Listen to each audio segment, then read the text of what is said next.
growing in life isn't free, right?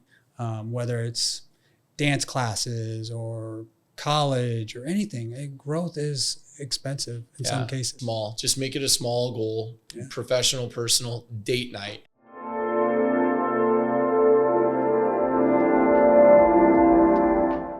Welcome back to Two Caring Gents, where real conversations meet real life growth. I think on the professional side, I was talking to you about it. So let's just agree. Let's say that we have 15 hours a day. Yeah. Let's just say that I'm hypothetical. I'm putting it in a box, right? Yeah. That everybody gets up around 7. You go to bed at 10. Yeah. Okay. It's going to be embarrassing. I did my math wrong, but I believe that's 105 hours in a week that you get. Yeah. Okay. So back to consistency related to, and of those 15 hours, let's say work, technically you have 40 hours, like you're full time, right? But if I spend, let's say that every 5 minutes that I'm working on my craft and I'm reading up and I'm investigating and I'm learning, right? Let's say every 5 minutes that I'm doing those reps, okay? That hour and a half, okay? Mm-hmm. I've gotten 18 reps in that you haven't gotten. Yeah. On the professional front. Yeah. So I always challenge people that the first thing that you can see it is the cynicism of like, oh, he got lucky. Oh, yeah. This and that. Yeah. Dude, I outworked you. Yeah. That's and you watch it's a hustle. My most successful friends out there, while that were successful, and I'm not successful monetarily, they're happy. Like they're really thriving at what they do every day. Because one complements the other. Yeah. Yeah. Professionally, it complements the personal life. That's a great call. You really, we all have responsibilities. Mm-hmm. They have to be met. Mm-hmm. But then you also have needs of those around you mm-hmm. that you want to fulfill and help them grow. Growing in life isn't free, right? Whether it's dance classes or college or anything, growth is expensive in some cases. Yeah. There's a lot of ways you can do it without spending money, but at some point you do. Right. But I think that if people just committed that time, it builds that conversation, right? I always look at Rach too as like part of my like success in a day is just to give me something to share with her. Mm-hmm. Like I think when I love that. Just one thing. Yeah. Yeah, just one thing. I want you to be proud of me. I want you that's awesome. All those little things, those feel good emotions. Yeah. Feeding those and having that, sharing what exciting accomplishments or anything or one interaction. And for many years I didn't have any of those. I didn't have nothing to share and it was sad. And I think that goes into your relationships. And I think a lot of people don't unplug. Mm-hmm. A lot of people get in the scrolling, and they're not even digesting that. No. I mean, when it comes to now having interaction, I don't have nothing to talk about. Yeah. Because all I've been doing for the last 7 weeks is scrolling. Yeah. I don't even know my family. I don't know where I'm even at. Can I meet you in the middle with that one?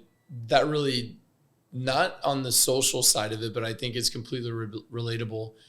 When I was working really hard, but I wasn't structured, I couldn't tell you what I got done during the week. Yeah. That's wild. I did a lot. Yeah. But I really don't know if I moved the ball or not. Isn't that crazy? So,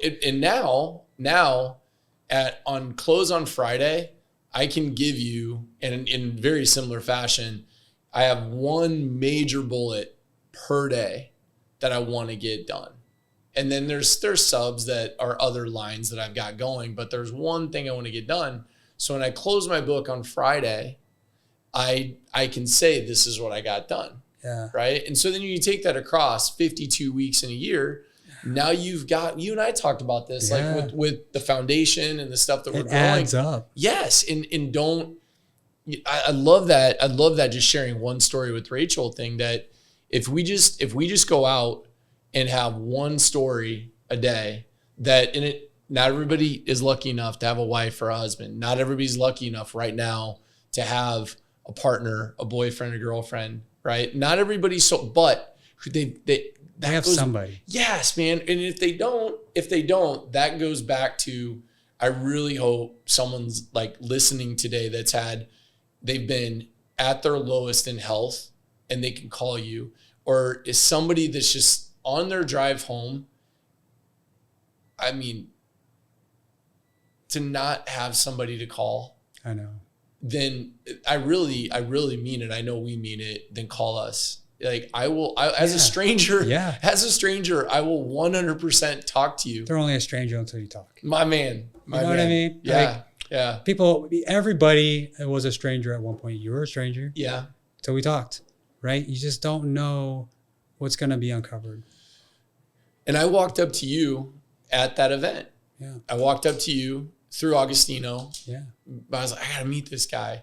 And there again goes back to the confidence and the wherewithal and the curiosity that I don't know, Nick, you might have been a jerk. I don't know. Yeah. But you're okay with that, because the consistency in your mind is, I know I'm a good person. I want to learn about this person and I care.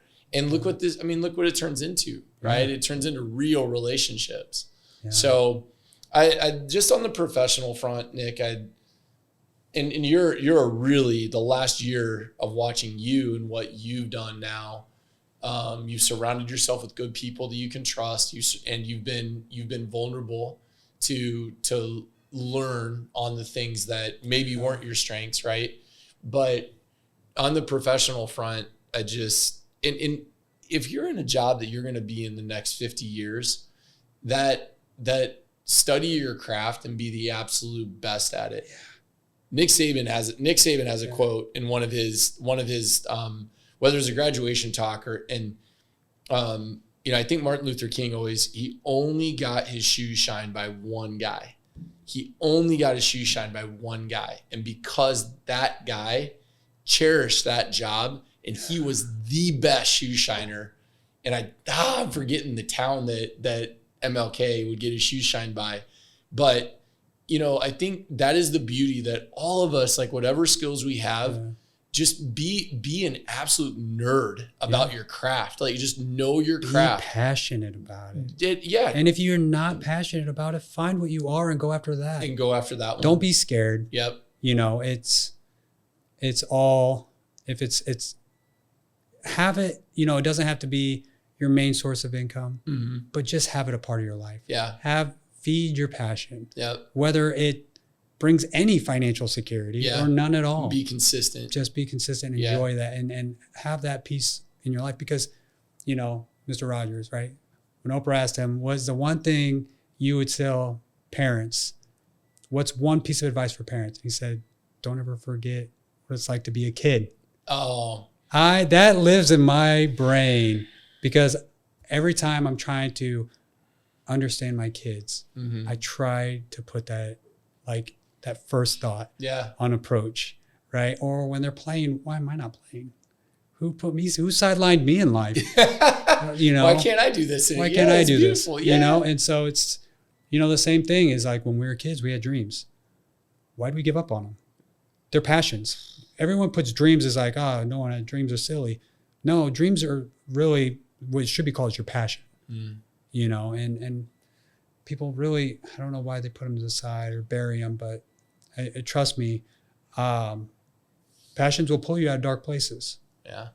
And another example, man, I mean, cars and that community pulled me out of a dark place. I remember going to my first one, I could barely get out of my car, man, clunky wheelchair. I could fit Julia just in there, but it was so important that she is there with me and just experiencing all of that. And, there was a guy, his name's Vince, beautiful 812 Ferrari, stunning. Would park So I show up to the show and I realized I can't just park in any spot. I have to have an open spot next to me to get out of my car, and car shows are packed. So I remember I knew the guy hosting it, and I called Jamal. I said, hey man, I'm circling your event. I don't know what to do. I can't have a parking spot. He's like, don't worry about it. Come park up by the flagpole right between Pitch and Berkshire. So I did just that. And then from there on, he's like, you have a spot right up here. And people are probably like, well, there's handicap spots. The car shows, there's no handicap spots. Everything's taken. Every piece of pavement is taken. Yeah. And you know, it was just really cool. But every time I leave the show, Vince would be like, that's the best car here. He'd yell, you know, just, but even, you know, late in Vince's late life, still seeing like the effort of what it took. And, you know, it was terrible. I was only on sitting protocols. I think I was still on sitting protocols. I got to like the 4-hour mark. Right. And I went to my first show. And it was enough to be just at the show and home and back in bed.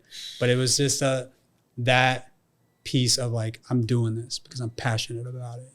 And I'm going to be consistent in it. Yep. And then that led to Cars and Cures. And then that became a huge event and huge success. And that impacted a bunch of people's lives. And you're just like, the world, it will surprise you if you just give it a chance. Yeah. And the consistency of you putting yourself out there too, right? Yeah. Like you survived and you're a very special individual, obviously, but standing up in front of hundreds of people like you did when you survived your cancer, had you not done that, and what I'm getting at is the consistency again of the friends and the really close relationship of Augie saying, hey man, I'm throwing this event. I need you to talk. I need you to shine light on what we're doing with the innovation, right? And the treatments. But that consistency from you leaning in and having the confidence to do that. And then you're passionate about cars. And now what you're doing with Cars for Cures, you know, with Robert and Mike, it's crazy. And the good that it's providing to LLS and everything else. So, but it's that consistency, right? Yes.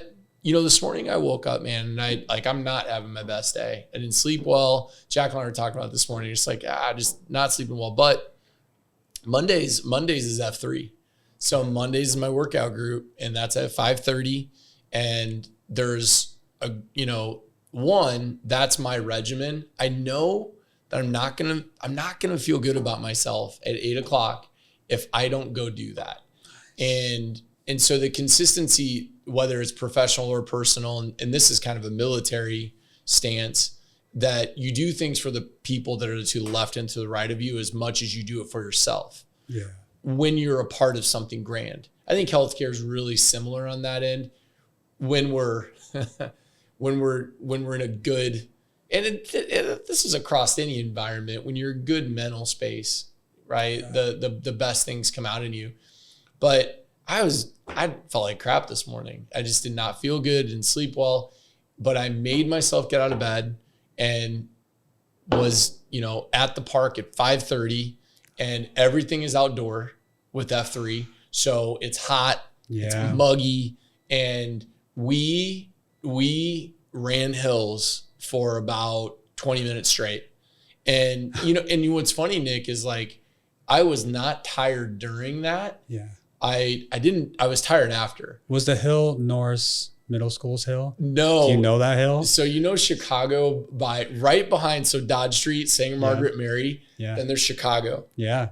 And it is a grind. Now, similar to Norris, like we're on the same track. Yeah. And it's probably a consistent 1.5 minute run up this hill.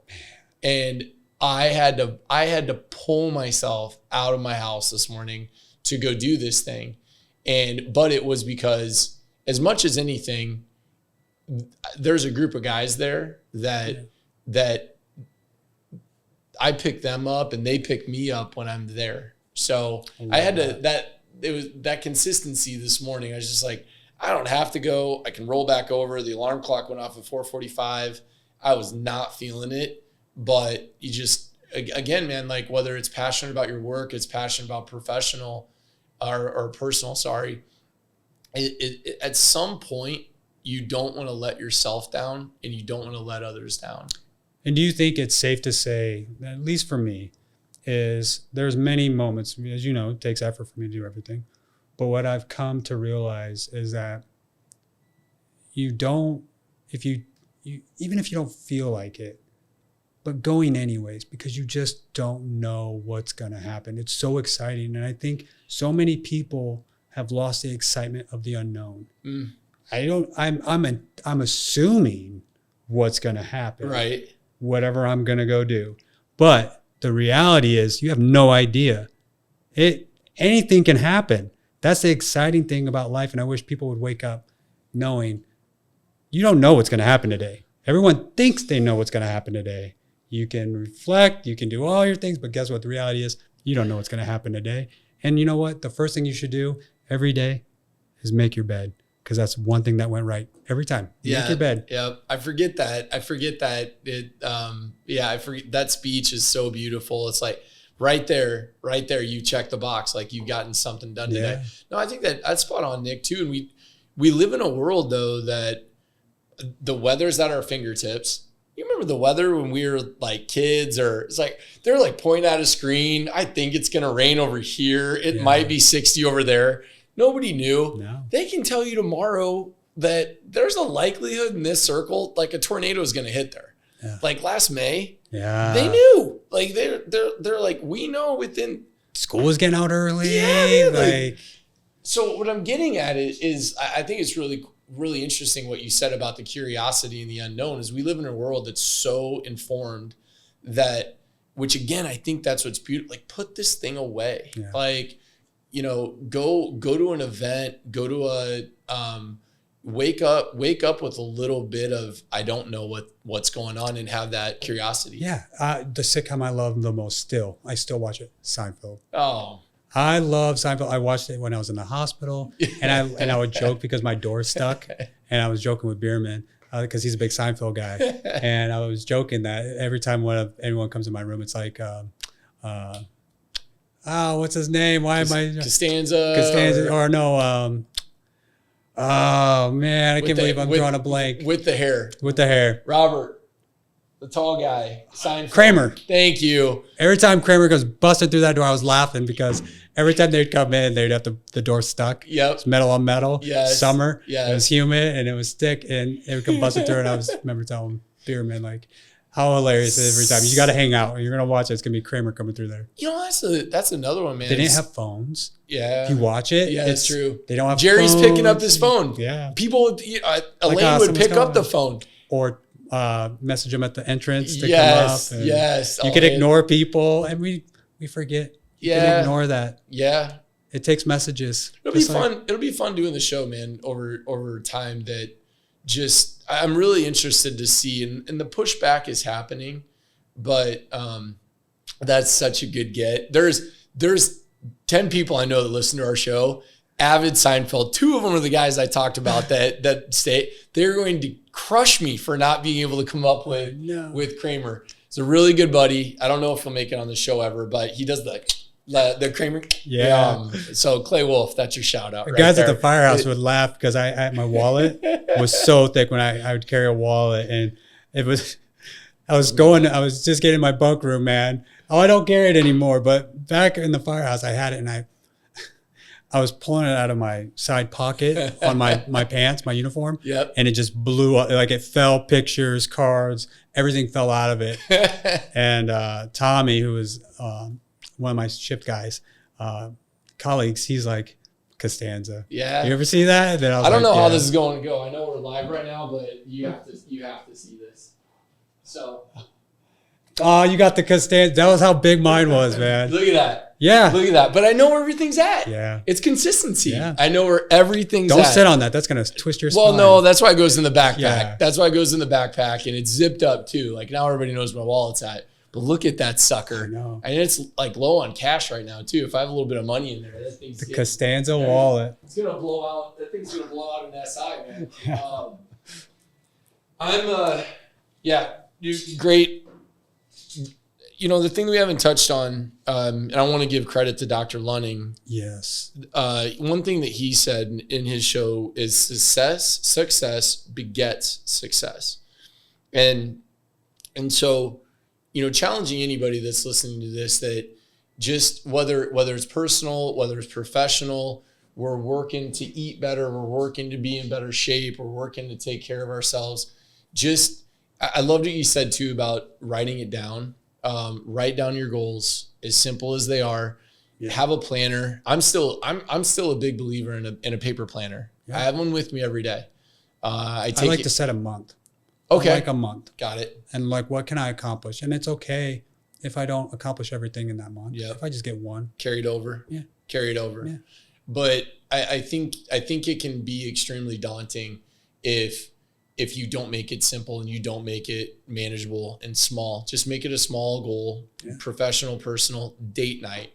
Yeah. Hey, my marriage is, not where I want it to be at. Be vulnerable enough to say, hey, I miss you. I want to spend a night with you. I want one night where it's just us. Right.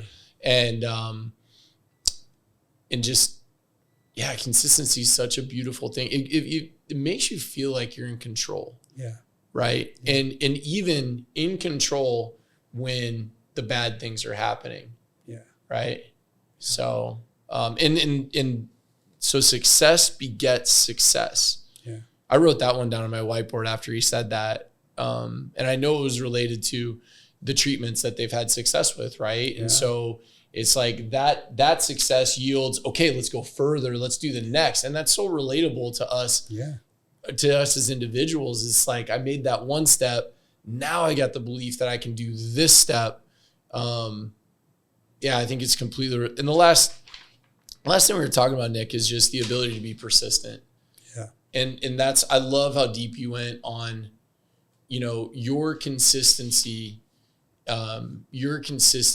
allowed you to persist through, probably should have died. Like, I mean, it was close a couple times. Yeah. In a year. Right. Not just over my whole span of 30. Right. My 30s in a year. Mm-hmm. Being told that there's probably no chance of you getting past this. That was said. Oh yeah. Yeah. And then I just remember my wife saying, they don't know you. They don't know Nick. And that stuck. Yeah. I'm like, that's a very confident thing to say, because in my head, I'm freaking out and I just want to throw in the towel. Yeah. And, we were talking the other day. She didn't realize how many times and how close I came into throwing in the towel. Yeah. Or moments that I didn't care, sharing that with her, like during that time when it was something she remembered. And I was like, I didn't really care. Mm-hmm. I didn't care about anything because I really felt that there was no coming out of that. And she was shocked. She was so shocked. Dude, how lucky are you, man, to have her? Because how many people you hear about folks all the time that they don't want to be here anymore, right? They're in so much pain, and it's just you can stop eating, right? Yeah. Like you can literally just move on to the next place. I did. I stopped eating. She would pack me a lunch, a backpack full of food, snacks, anything. She would come home, and the only thing that made me eat it is because I knew she was going to check it. I love it. And I'm like, full of protein shakes, anything. Yeah. And I wouldn't even tell her what I wanted. Yeah. And she would make sure it was like I at least touched something in that backpack during the day, because I was stuck in bed. I couldn't just get up and make myself lunch, but I was at the point where I didn't want to eat. My body was shutting down. My hope was gone. It was so low. But, now I feel like Coach Bombay from the Mighty Ducks. First one, D1. Emilio. Remember he was in his limo, Minnesota, and he just acquired this junior hockey team, and they're jumping all over his limousine and blowing their face against the glass and just shaking the whole. That's how I feel every day with my kids. I was like, man. But you know what? As chaotic as it was, what'd he do? He made an amazing winning team. Yeah. And it's the same in life. Yeah. Well, that's the thing. Like, look, again, back to your ability to persist through that, dude, look what you got in front of you now, man. Like you tell me about it all the time, like how great the days are now. Yeah. You know, because all of this was available to you, but you needed her to help you pull through. And I think that goes back to the consistency about having friends. You know, if you're lucky enough to have really close family that can be that person, but to have somebody that has their hand on your back and you're going to keep going. And checking in and making sure you're doing what you're supposed to be doing. And then, you know, providing that a little bit, like, come on, you're better than that. And I will say to that other person, because I've lived that is, like I said last week, that fills me up more than anything is to then going to the hospital with you and taking you coffee and just being there for you for an hour. Right. Yeah. Then to watch you be here now, like that gives me that wild. Yeah. Like, but right. The person that's pushing them to keep going, and then to see that person, you know, had you not made it, it would have been really hard. It would have been really sad. I would have still been there for you. But like now the fact, like the impact that you've had on me and watching others that I've worked with, you know, as a friend or professionally, right? It's just, and back to the kid thing, it's like watering that plant, watching them swim for the first time. You're like, oh my God, like I just taught them how to do that. But don't skim over that. Be present for it. Realize how cool that is. Yeah. And even like you have in those moments where you don't think you can be that person in their life, be creative. Yeah. Find ways around those, you know, objectives. And, and, you know, and it's, those feelings are so mutual because, you know, being that example, right? People don't think of themselves as an example, but you're an example to somebody. And really giving it your best, right? I give it my best because there's so many people giving it their best, but then there's also so many people depending on my best. Yeah. My kids. Yep. They're depending on my best, right? Yep. You know, it's very much, you know, the mentality of the fire service. Mm-hmm. You're going to shift. You have 24 hours of unknown. You don't know what you're going to put yourself into, right? What you're going to get yourself into. But, you know, it was crazy because you'd always look at the person and the crew you were with. And it was very selfless in the sense that I'm going to do anything, regardless of what we face. I'm going to make sure I give it my best because that guy depends on me to give it my best. And when you have that and you have people depending on you to give it your best and to know as much as you know and to be able to be effective and that training and stuff like that and having that confidence in you, right? You could become that confident and you grow and you accomplish things you never thought you would accomplish. Yeah. Even in that field. Own that responsibility too. Yeah. Wear that responsibility because it's cool. Like that's the thing is you had folks in that truck with you and going out on a call that they're leaning on you, you're leaning on them. And I think that's what's so cool with first responders or, you know, teams.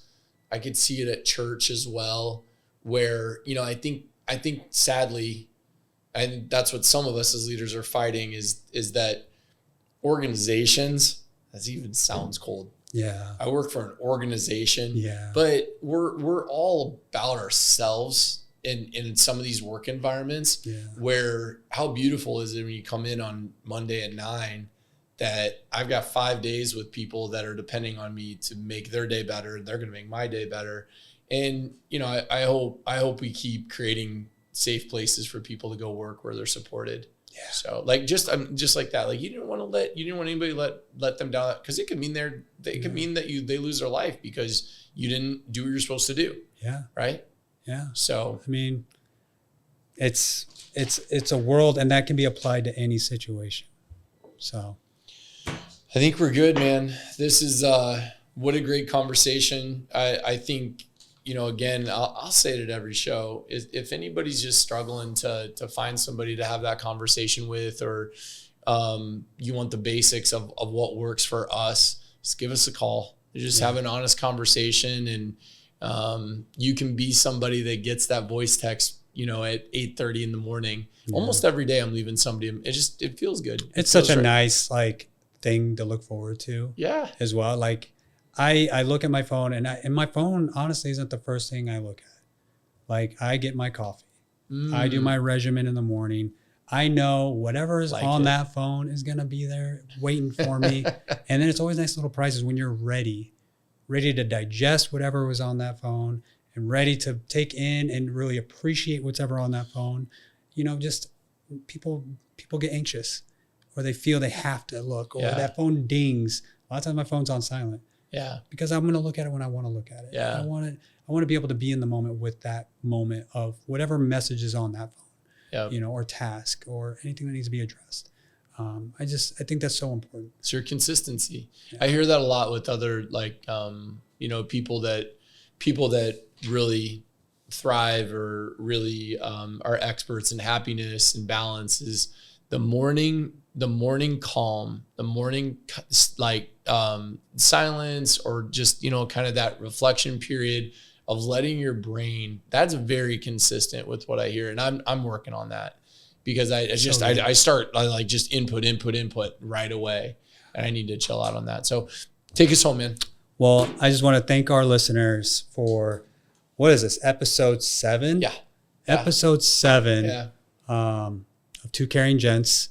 And, I really hope there's a lot here, but I hope some part of it, if not all of it, hit home for you. And we are working on a social platform as well to connect with viewers and listeners. So look out for that. And we're using MySpace, right? Yeah, MySpace. I heard it's like the thing. Yeah. I don't think I've heard of that. Yeah, that and AOL. Yeah. I think we're going to use Instant Messenger and really get the word out. Yeah, why not? I think it'll be a nostalgic experience for many. I thought you said that's what we were supposed to do. Yeah.